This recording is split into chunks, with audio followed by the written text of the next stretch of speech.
Hi, ako si Trisha, isang professional teacher at 6 na taon nang nagtuturo dito sa paaralan ng Assemblywoman Felicita G. Bernardino Memorial Trade School. Maayos naman na ang lahat. Nakakaipon naman ako ng mas malaki pa sa pangarap ko noon. Iniisip ko na ito na siguro yung panghabang buhay kong profession. But a matter of facts, madalas ko pa rin naiisip na what if yung trabaho ko ngayon ay yung pinapangarap ko talaga dati? Mas masaya kaya ang version ko na iyon kung kinaya lang ng budget ng magulang ko yung pangarap kong kurso? Mas satisfied kaya ako kung yung pagising ko sa araw-araw ay dahilan para pagtrabahuan yung dating pangarap kong profession? Ay, Teacher Trisha! Makagulat ka naman! Kung ako tawagin Teacher Trisha. Ayun na ka lang, muna ka masabi ka lang. Kung mo ako tawagin Teacher Trisha, hindi naman ulit ay alam ko, pero bakit ba gusto ko lang i-remind sa'yo na kahit saan mo paano ko magpunta, teacher ka talaga. Nakasar ka na naman.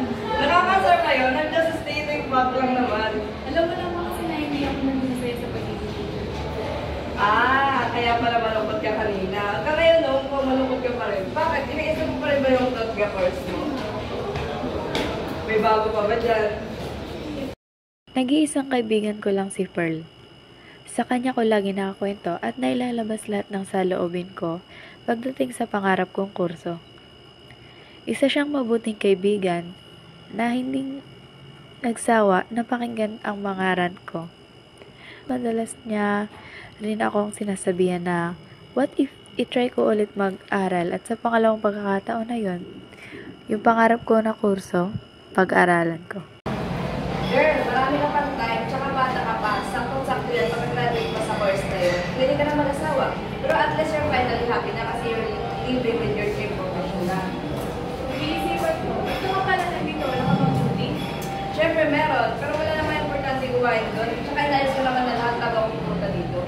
Hindi ka naman ganyan dati Para sa'yo mo nang ako ng opisina. Wala naman kasi ganong karaming gawain doon. Tsaka kung mo igaya, masaya ako sa trabaho ko ngayon. Alam ko naman pangarap ng profession ko na chief stopper ka. Pero hindi mo pa na subukan.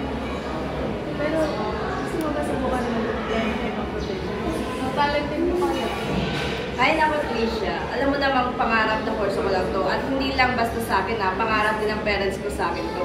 Tsaka buo na rin yung decision ko na kung ano bang talents and skills yung meron ako.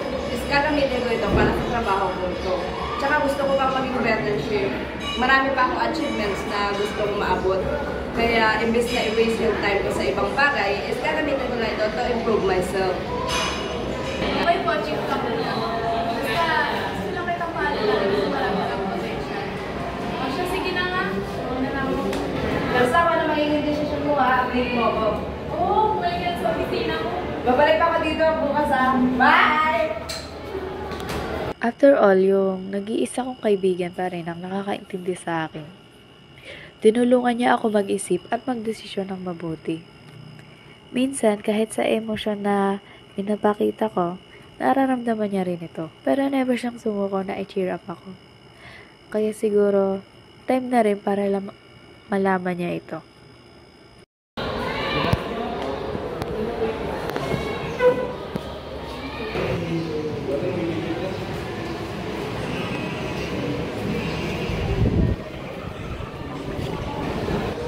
Ano to?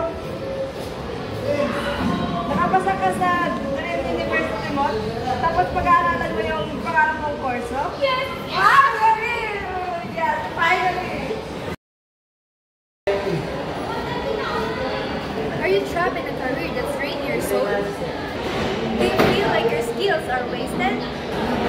They said, once I choose a career, I'm stuck with it forever. False! Your career path isn't a one-way street. Life changes, interests evolve. It's perfectly acceptable, even wise, to switch careers. And what about your existing skills? They said, if I change my careers, my skills will be wasted.